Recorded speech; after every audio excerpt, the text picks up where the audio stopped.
It's John again, and it's the beginning of a new week, and I hope that school and everything else went well for you that first week of September.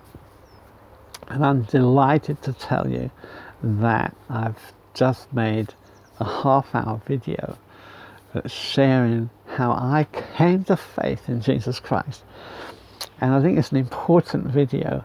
It's not a perfect video, but I think it's important.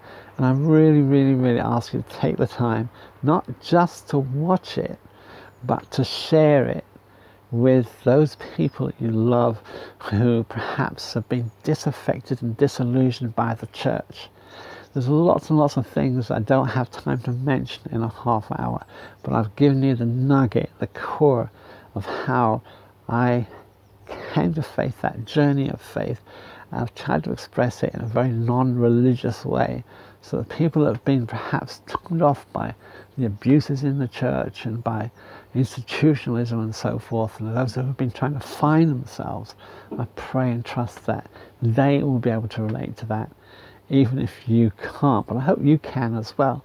So this video is really just a trailer for what I share in my half-hour video. I know it's a big ask to get you to watch me for half an hour, but just think about it. Normally you'd be spending an hour and a half, whatever, in church on Sunday, and most of us can't do that right now. So I think you can afford to give 30 minutes of your time, not because I'm anything special, but because of the amazing things that Jesus has done in my life, how he pulled me out of a life of radicalism and waywardness and selfishness, and literally in one day began that transformation in my life. Even though I'd been baptized as a baby, even though I'd been confirmed, yet I still didn't have that living connection with Jesus. I was under his covering in a sense, but I didn't have that living connection with Jesus that's so vital for our spiritual growth. And it's something that we tend not to focus on, especially in the liturgical churches. So that would be the Catholic Church, the High Anglican churches, even the well, you name it.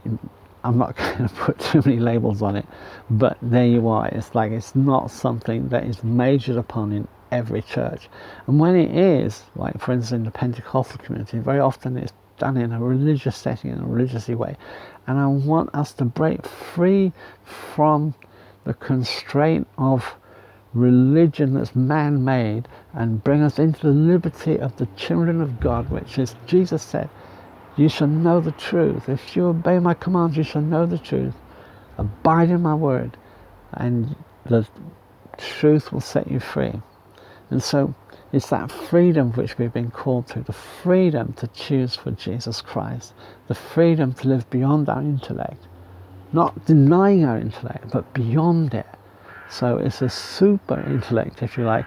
It's the intellect of the Holy Spirit rather than my intellect, which comes into play.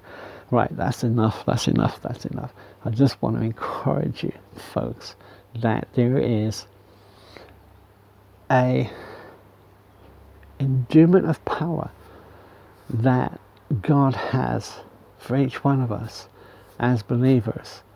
And there's this seed of the new birth that needs to be activated in our lives. It is already activated in many of your lives, but this new birth experience is so important, and that opens us up to the experience of an endowment of power from the Holy Spirit, so that we can not only live in the presence of God, but also do the works of God in our lives.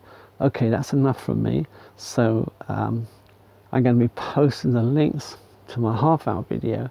Please watch it, and please subscribe to my channel, and please, most of all, share my testimony on Facebook or with your friends, email, whatever you want to do, but share it so we can get this beautiful gospel of Jesus and exalt his name far and near. God bless you. This is John Ruffle in Birmingham, England. I will talk soon.